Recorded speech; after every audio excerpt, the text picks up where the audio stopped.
আসসালামু আলাইকুম দর্শক, একজন আপু জানতে চেয়েছেন তার বাচ্চার বয়স 5 মাস 25 দিন এবং বাচ্চা ঠিকমতো বুকের দুধ পায় না, আর বাচ্চার ওজনটাও কিন্তু বাড়ছে না। দেখলে মনে হয় 2 থেকে 3 মাসের বাচ্চা। তো এখন কি বাচ্চাকে বাড়তি খাবার দেওয়া যাবে কি যাবে না?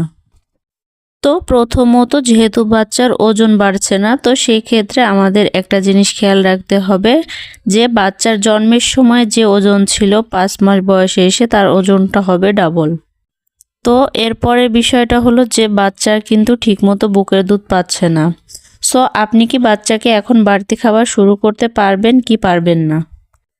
তো প্রথমত একটা জিনিস মনে রাখবেন, বাচ্চার বয়স যখন 6 মাস শেষ হয়ে 7 মাসে পড়বে তখন সাধারণত কিন্তু বাচ্চাকে বাড়তি খাবারটা দেওয়া শুরু করতে বলা হয়ে থাকে।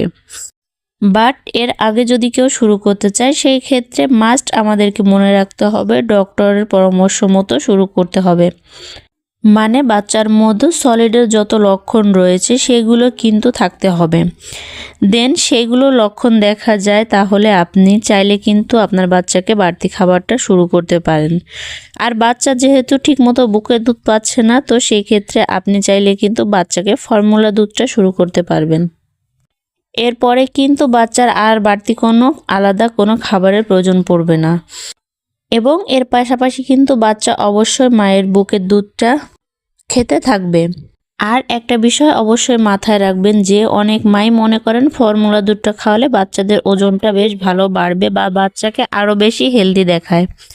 সো আপনি চাইলে কিন্তু ট্রাই করে দেখতে পারেন, তবে ফর্মুলা দুধটা চুজ করার বিষয় কিন্তু অনেক বেশি ইম্পর্টেন্ট দিতে হবে। মানে বাচ্চাকে কেন আপনি ফর্মুলা দুধটা খাওয়াতে চাচ্ছেন, ওজন বাড়ানোর জন্য নাকি পেট ভরানোর জন্য? এগুলো অবশ্যই ডাক্তারকে বলতে হবে, দেন ডক্টরই বলে দিবে আপনার বাচ্চার জন্য কোন ফর্মুলা দুধটা সঠিক।